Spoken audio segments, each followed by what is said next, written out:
My name is Arthur Klatsky. I'm with the Kaiser Permanente Medical Care Program in Northern California. I'm at the 21st World Congress of Cardiology, and at this meeting I'm presenting data about educational attainment and risk of death.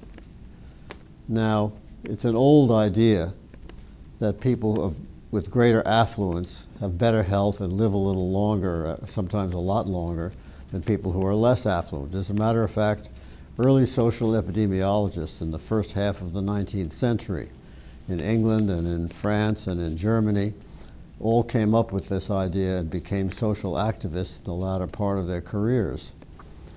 In the mid-20th century, the term socioeconomic status came into widespread use. It's defined in various ways, but it usually includes some indication of income, social status, usually occupational status, and education.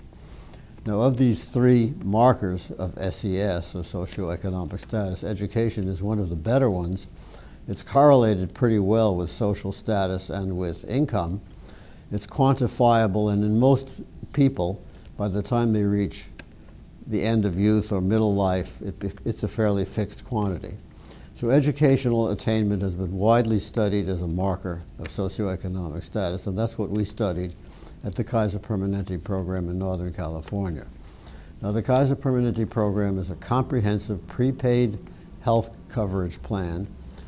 Presumably, the group that we analyzed was a multi-racial group of about 275,000 persons who supplied information about their health status on examinations way back in the 1970s and 1960s, 70s, and 80s, actually.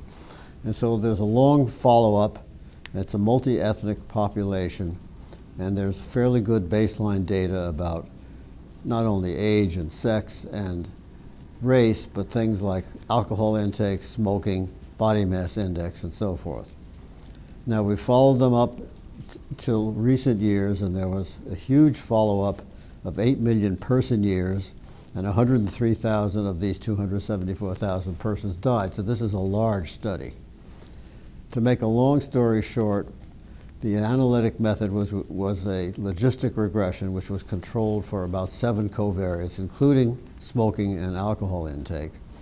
And over the period of time, those who were college graduates, we compared the people who were college graduates to people who had not gone beyond high school, and we had an intermediate group of people who had some education beyond high school but not college graduation. So when we looked at the overall risk of dying in about a 30-year follow-up time, the people who had some education beyond high school but not college graduation were about 16% less likely to die. This was identical for men and for women, for blacks and for whites and for Asians. The people who were college graduates were about 35% less likely to die, and this was also quite similar for blacks and whites and for Asians, and including, we had data about specific Asian groups like Chinese, Japanese, Filipinos, South Asians. It was quite similar for all of these groups. And this means that although there were differences in the proportion who were college graduates, for example, white persons and Asians were more likely to be college graduates than were African Americans. But if African Americans were college graduates, they were 35% less likely to die during the follow-up period. Now these numbers were similar when we looked at smoking strata. In other words, people who never smoked, people who were ex-smokers, and people who were current smokers at the baseline of the study all had about the 35% reduction in mortality risk if they were college graduates. This was also true of people in different body mass index categories. Even the very obese people, the people with BMIs of 40 or more, were 35% less likely to die if they were college graduates. We also looked at interval to death groups, and it was interesting that even after 20 years, the same apparent inverse relationship to college graduation was seen. Now, when we started to look at specific causes of death, there was some variation. For cardiovascular causes of death, the common ones, of course, were coronary disease, stroke, and heart failure. And these all showed about 1/3 reduced risk if people were college graduates. But for deaths due to aortic stenosis and deep venous thrombosis, And a few other conditions, this was not seen. There was no positive benefit, but there was no reduced risk of mortality for certain cardiovascular diagnoses. For non-cardiovascular diagnoses, and that was about 60% of the deaths, there was consistency in some subgroups. For example, people dying of accidents and violence did much better if there was a much lower risk if they were college graduates. Respiratory causes of death similar, but cancer was quite variable. Cancer is not one condition, it's multiple conditions, and there were some cancers where there was reduced risk among college graduates, including, for example, lung cancer and liver cancer, both cancers that are related strongly to adverse lifestyle habits. But there are some types of cancer where the college graduates were more likely to die. One of them was breast cancer, and this has been known for some time, and is presumed due to the fact that college graduate women were more likely to take hormone replacement therapy until the Women's Health Initiative showed that this was not beneficial and possibly harmful overall. But at least we did confirm the fact that college graduates were more likely to die of breast cancer. And interestingly, they were more likely to die of malignant melanoma. We're not sure what the explanation for that is, but we suspect that the more affluent strata of society get more recreational sun exposure, particularly early in life. They go to the beach more, they go to Hawaii and the Caribbean more, and that's probably what that's about. So there was some variation among the non-cardiovascular causes of death. So what does all this mean?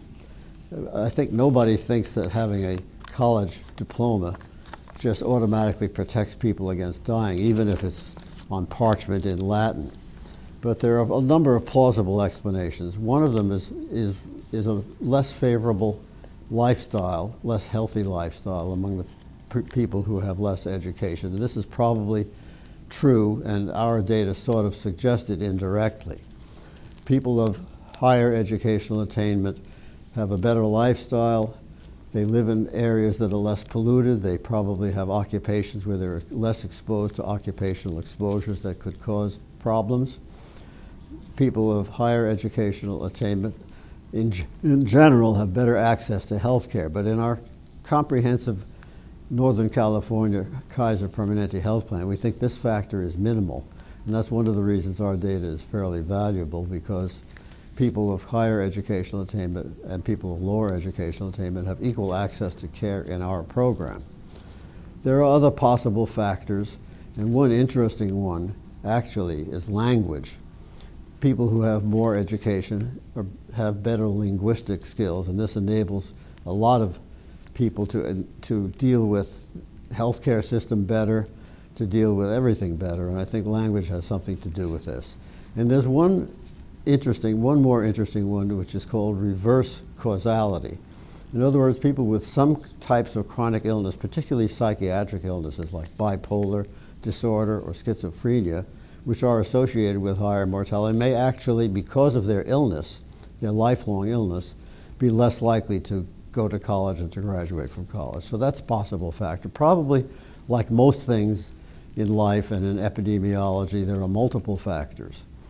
But we can't say anything definite about causation because we just do observational epidemiology in this study, and all we do is see the correlations. But to wind it up and summarize, what we found was that people of higher educational attainment have less risk of dying over a 30-year period, and this is true in multiple subgroups, including men and women, different ethnic and racial groups, people who are smokers and non-smokers, people who are obese, people who are normal weight, and people who are underweight. Cuts across all of these strata, but it's not universal because there are some causes of death for which it's not seen, and in fact a few for which the people with higher education actually have higher risk of dying. So to sum it all up in one sentence, this is an important correlation. It points to a lot of possibilities for public health interventions and groups that need to be targeted for interventions.